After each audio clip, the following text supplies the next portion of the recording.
Assalamualaikum warahmatullahi wabarakatuh. Apa kabar anak solih dan solihah? Ibu harap kalian tetap sehat ya. Nah, untuk Al-Islam hari ini kita akan belajar 2 subbab. Yang pertama adalah sikap tekun dan teliti, dan yang kedua adalah Asmaul Husna. Yang pertama adalah sikap tekun. Ibu yakin kalian pasti sering mendengar kata tekun, namun kalian belum bisa mendefinisikan apa sih arti tekun itu. Nah, mari kita bersama-sama mempelajari sikap tekun. Tekun artinya usaha yang dilakukan secara terus-menerus dan tidak mengenal putus asa. Sikap tekun ini termasuk perilaku terpuji. Dan lawan dari sikap tekun ini adalah teledor. Orang yang tekun tidak akan pernah lelah melakukan kewajibannya walaupun banyak rintangan dan hambatan. Seperti halnya waktu kalian masih kecil belajar naik sepeda. Meskipun kalian beberapa kali jatuh, kalian tetap melanjutkan untuk berlatih dan akhirnya kalian bisa naik sepeda. Itu merupakan contoh dari sikap tekun. Sikap tekun sangat kita butuhkan dalam kehidupan sehari-hari. Kita harus bisa tekun dalam beribadah, bekerja, dan juga belajar. Ada sebuah kisah tentang ketekunan seseorang yang menuntut ilmu. Kisah tersebut dari Mesir, yaitu ulama besar yang bernama Ibnu Hajar al-Asqalani. Jadi, pada zaman dahulu ada seorang ulama yang bernama Ibnu Hajar al-Asqalani. Ketika berusia 4 tahun, beliau sudah menjadi anak yatim piatu karena ayah dan ibunya telah tiada. Beliau semula adalah seorang santri yang bodoh. Beliau belajar kepada kiainya sampai beberapa tahun. Namun, ia belum bisa membaca dan menulis, hingga akhirnya dia pun berputus asa. Ia pun mohon diri kepada kiainya supaya diperbolehkan pulang. Dengan berat hati, sang kiai memperbolehkan Ibnu Hajar pulang. Tapi, beliau berpesan supaya jangan berhenti belajar sesampainya di rumah. Akhirnya, Ibnu Hajar pulang ke rumahnya. Di tengah perjalanan, hujan turun dengan lebat. Ia terpaksa berteduh dalam sebuah gua. Oleh karena hujan tak kunjung reda, ia pun memutuskan masuk lebih dalam ke gua, sehingga dapat duduk-duduk di dalamnya. Pada saat itulah terdengar suara gemericik. Oleh karena itu penasaran, ia mendatangi sumber suara tersebut.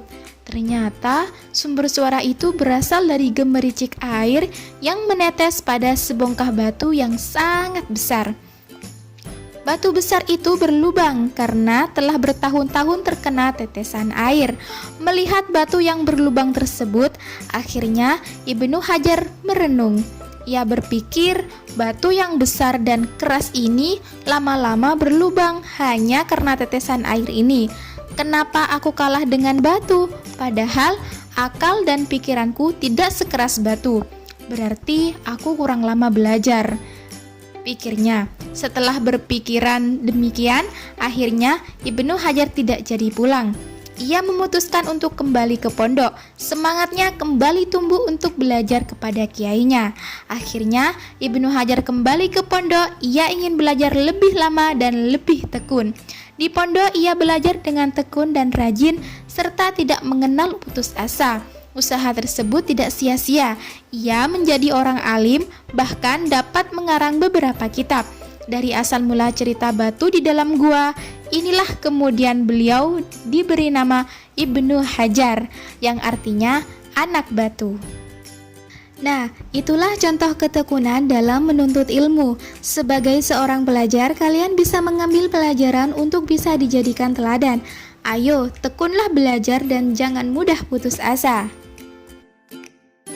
Sikap terpuji yang kedua adalah sikap teliti.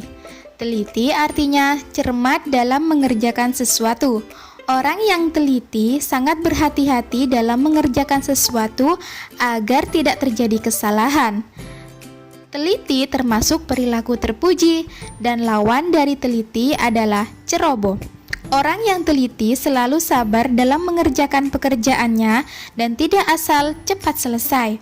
Orang yang teliti selalu mengoreksi hasil kerjanya untuk menghindari kesalahan. Sikap teliti sangat diperlukan dalam kehidupan sehari-hari, misalnya dalam bekerja, belajar, termasuk dalam berbicara. Kita tidak boleh ceroboh karena bisa menyakiti orang lain. Dalam surah Al-Hujurat ayat 6 dijelaskan yang artinya, wahai orang-orang yang beriman, jika seseorang yang fasik datang kepadamu membawa suatu berita, maka telitilah kebenarannya agar kamu tidak mencelakakan suatu kaum karena kecerobohanmu, yang akhirnya kamu menyesali perbuatanmu itu. Adapun manfaat dari sikap teliti adalah yang pertama, terhindar dari kesalahan atau kekeliruan dalam mengerjakan sesuatu. Yang kedua, terhindar dari sikap buruk sangka terhadap orang lain ketika mengalami kegagalan, tidak cepat-cepat menyalahkan orang lain. Yang ketiga, menyelesaikan pekerjaan dengan sempurna. Dan yang keempat, terhindar dari penyesalan akibat kegagalan karena menyelesaikan pekerjaan dengan tergesa-gesa. Nah, itulah pengertian dan manfaat sikap teliti. Laksanakanlah tugas-tugas di sekolah dengan teliti, jangan tergesa-gesa agar tidak menyesal karena ada kesalahan. Ayo, kerjakan tugas-tugasmu dengan teliti. Sekarang kita beralih ke subbab yang kedua, yaitu Asmaul Husna. Kalian tentu masih ingat dengan Asmaul Husna, yaitu nama-nama Allah yang indah. Di semester 1 kalian sudah mempelajari Asmaul Husna yang ke-31 sampai 40. Nah, sekarang kalian akan mempelajari Asmaul Husna yang ke-41 sampai 50. Untuk memudahkan kalian dalam menghafal, Ibu akan melakukan 10 Asmaul Husna tersebut. Simak baik-baik ya.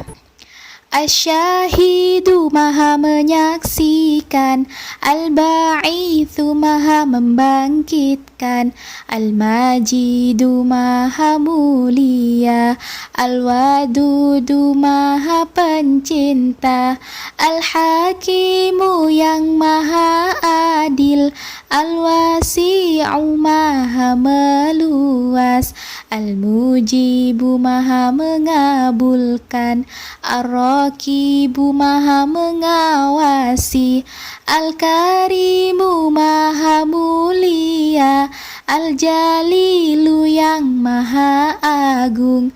Mari menghafal Asmaul Husna supaya kita masuk surga. Ibu ulangi satu kali lagi ya. Asyahidu maha menyaksikan, Al-Ba'ithu maha membangkitkan, Al-Majidu maha mulia, Al-Wadudu maha pencinta, Al-Hakimu yang maha adil, Al-Wasi'u maha meluas, Al-Mujibu maha mengabulkan, Ar-Raqibu maha mengawasi, Al-Karimu maha mulia, Al-Jalilu yang maha agung. Mari menghafal Asmaul Husna supaya kita masuk surga. Sekian pembelajaran Al-Islam hari ini. Terima kasih karena sudah menyimak video pembelajaran dari awal sampai akhir. Semoga apa yang Ibu sampaikan bisa bermanfaat untuk kalian semua. Akhirul kalam, wassalamualaikum warahmatullahi wabarakatuh.